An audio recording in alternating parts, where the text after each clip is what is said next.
Hi all, this is Tuesday morning. അങ്ങനെ ഒഫീഷ്യലായിട്ട് നമ്മൾ ഈ അക്കാഡമിക് ഇയറിലെ സ്കൂളുള്ള ദിവസങ്ങളിൽ എൻ്റെ മോർണിംഗ് റൊട്ടീൻ്റെ ആദ്യ ഷോർട്സ് പോസ്റ്റ് ചെയ്തിരിക്കുകയാണ്. എന്നാൽ പിന്നെ അതങ്ങ് കോഫി വിത്ത് കടൽ ഓഫ് ദി ഡേയിൽ തന്നെ സ്റ്റാർട്ട് ചെയ്യാം.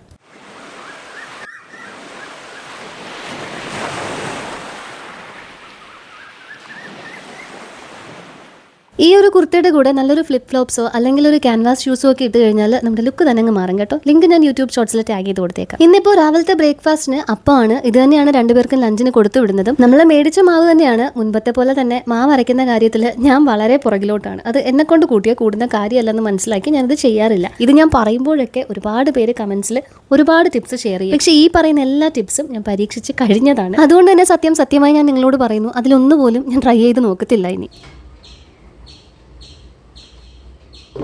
മിക്ക ദിവസങ്ങളിലും ബ്രേക്ക്ഫാസ്റ്റിനുള്ള കറി ഞാൻ തലേന്ന് രാത്രി തന്നെ ചെയ്ത് ഫ്രിഡ്ജിൽ വെക്കും. രാവിലെ അവനിൽ വെച്ചൊന്ന് ഹീറ്റ് ചെയ്തെടുത്തിട്ടായിരിക്കും പിള്ളേർക്ക് ലഞ്ചിന് കൊടുത്തു വിടുന്നത്. അവരുടെ ബ്രേക്ക്ഫാസ്റ്റിലും ലഞ്ചിലും ഈ ആവർത്തന വിരസത ഒഴിവാക്കാനായിട്ട് അപ്പം രാവിലെ കൊടുത്തത് പാലും പഞ്ചസാരയും ഇട്ടിട്ടാണ്. ലഞ്ചിന് 2 പേർക്കുമായിട്ട് അപ്പവും കടലക്കറിയും പിന്നെ ഒരു പുഴുങ്ങിയ മുട്ട ഉപ്പും പെപ്പർ പൗഡറും ഇട്ടതുമാണ് വെച്ചിട്ടുള്ളത്. പിള്ളേർക്ക് 2 പേർക്കും 3 മണി കഴിയുമ്പോഴാണ് ഞാൻ ചോറ് കൊടുക്കാറ്. 3 മണിയാവുമ്പോൾ സ്കൂളിൽ വിടും. 3:10 ആകുമ്പോഴേക്ക് 2 പേരും വീട്ടിലെത്തും. ആ സമയത്താണ് ചോറും കറികളും ഒക്കെ ചേർത്ത് ഒരു ഗ്രാൻഡ് ലഞ്ച് കൊടുക്കുന്നത്. കുക്കുനാണെങ്കിൽ ലഞ്ച് ബ്രേക്ക് ½ ആൻ അവർ മാത്രമേ ഉള്ളൂ. ചോറ് കൊടുത്തു വിട്ട് കഴിഞ്ഞാൽ അന്ന് വൈകുന്നേരം വന്ന് പരാതിയായിരിക്കും, ഞാനാണ് ഏറ്റവും അവസാനം കഴിച്ചു തീർന്നത്, എല്ലാവരും ബ്രേക്ക്ഫാസ്റ്റ് ആയിരുന്നു, കളിക്കാൻ സമയം കിട്ടിയില്ല എന്നൊക്കെ പറഞ്ഞിട്ട്. ഇതാണ് നമ്മുടെ കിച്ചണിലെ മറ്റൊരു പുതിയ അഡീഷൻ. ഈ ഒരു സാധനം ഉള്ളതുകൊണ്ട് തന്നെ രാവിലെ സ്നാക്സ് പാക്ക് ചെയ്യുന്ന സമയത്ത് എനിക്ക് ഒരുപാട് ടൈം സേവ് ചെയ്യാൻ പറ്റും. കഴിവതും 3 ദിവസത്തിനുള്ളിൽ തന്നെ ഈ ക്ലീൻ ചെയ്ത് കട്ട് ചെയ്ത് വെച്ചിരിക്കുന്ന ഫ്രൂട്ട്സ് യൂസ് ചെയ്ത് തീർക്കാൻ ശ്രദ്ധിക്കണം. അതിനപ്പുറത്തേക്ക് സ്റ്റോർ ചെയ്യുന്നതിനെ ഞാൻ പ്രോത്സാഹിപ്പിക്കില്ല. 3 ദിവസത്തിൽ തീരുന്നുണ്ടെങ്കിൽ ഇതുപോലെ സ്റ്റോർ ചെയ്ത് വെക്കാം. ഞാൻ കണ്ടതിൽ വെച്ച് മാമ്പഴം ഇഷ്ടമല്ലാത്ത ഒരേ ഒരാൾ കുക്കുസറാണ്. എല്ലാവർക്കും അത് ഇഷ്ടമുള്ള സാധനമല്ലേ? നിങ്ങൾ ആർക്കെങ്കിലും ഇഷ്ടമല്ല എന്നുണ്ടെങ്കിൽ ഒന്ന് കമന്റ് ചെയ്തേക്കട്ടോ.